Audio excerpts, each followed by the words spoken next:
U.S. President Donald Trump's executive order against South Africa will have far-reaching consequences for U.S.-South Africa relations. An unprecedented decision marks a significant downturn in diplomatic ties between the two nations. So says the South African Chamber of Commerce in a statement in the United States that expressed concerns over the implications of the executive action, particularly its potential to accelerate a significant exodus of skilled professionals from South Africa. For more on this developing story, we now speak to our U.S. correspondent, Sherwin Bryce-Pease, who joins us from New York. Sherwin, this statement didn't come as a surprise, but two other statements and two other executive orders exist alongside it. One, very early into his presidency, Trump had signed an executive order barring asylum seeker and refuge to any other persons from other countries coming into the U.S. So this goes in contradiction with that, and it's not clear if that previous executive order makes way for this executive order or if there is an exception here, except that this executive order says that U.S. officials must use their imagination in finding the full scope of the law to be able to use their discretion in making some of these decisions. So there's still some discretionary power there. But on the other hand, and importantly here, is that aid had already been withdrawn from all countries across the world by the U.S., with the exception of life-saving aid, which may include programs like PEPFAR in South Africa, which accounts for 17% of the country's expenditure on HIV, AIDS, and TB combating. There's a lot to make sense of in all of these executive orders. As you look at the orchestration of it, is there a sense amongst U.S. officials and lawmakers that they have a sense of what's truly going on in the White House? Absolutely not is the short answer. You have just laid out a number of executive orders that are just a small percentage of the number of executive actions that the President of the United States has taken within the 2.5–3 weeks that he has been in office. That spells confusion. That spells chaos. We have written to the White House press secretary asking for information soon after Donald Trump's first social media post on Sunday a week ago, when he started casting aspersions on South Africa's leadership, on the land expropriation bill and other issues, certain classes of people. We asked him for guidance as to what this meant. He talked about an investigation that needed to be completed before there would be a resumption of funding to South Africa. We asked him about that investigation. We asked the South African ambassador to Washington, Ibrahim Rasool, about that investigation. No one really knows what's happening, Oliver. And I think the key takeaway is Donald Trump tends to shoot from the hip. The people around him then implement that. They create these executive orders. He signs them. And then it's for various departments and agencies, be that the Secretary of Homeland Security, which the executive order talks about, or the Secretary of State, that has to then make sense of what the directive is from the White House and then implement it. Take a step back here, Oliver. South Africa has been in a strategic relationship with the United States since they created a strategic dialogue between the two countries, which elevates the relationship. It opens up channels, direct channels between various departments, be that at the Secretary of State level, be that direct relationships between the two presidents, be that at lower levels.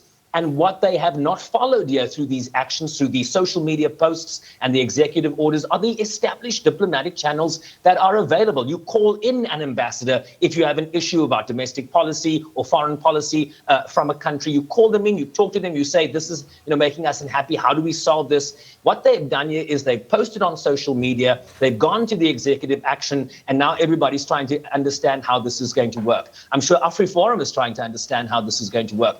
What sort of pathway will there be now in terms of resettlement for abused the white minority, Afrikaners in the main, farmers in particular? What does that process looks like? You can phone the U.S. consulate in Johannesburg or the embassy in Pretoria today, and you will not be able to get a response from them because they don't know. Nobody knows. The ambassador in South Africa doesn't know. So we're all a bit in the dark as to how this is going to be implemented based on, as the South Africans say, the brazen misinformation that the executive order is premised on. Yeah.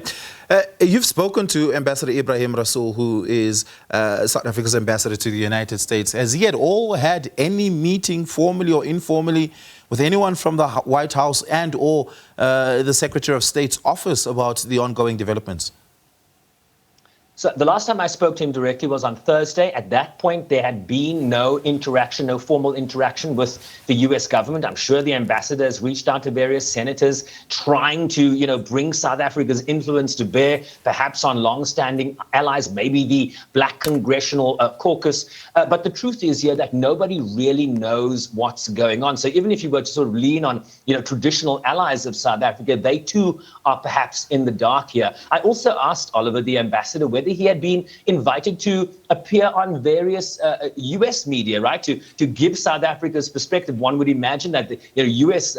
Colleagues, journalism colleagues, are also seeking clarity and might want to get the South African perspective here. He says he has not been invited because I think in the main, the U.S. media is so focused on the other executive orders that have a direct impact on domestic issues in this country. There have been so many executive orders that I think everybody is kind of, chasing their tail, Oliver. And so in many ways, there's a lot of chaos and a lack of clarity. Remember, this is a president that has not only attacked South Africa, he's attacked Canada, he's attacked Mexico, he's attacked Panama, he's warned the European Union that sanctions will be coming. He has attacked Denmark vis-a-vis wanting to assume ownership and authority over Greenland. So we are now in this vortex as South Africa, among other countries that are facing the retribution of Donald Trump and struggling in the main to make sense of what the cause and the premise is.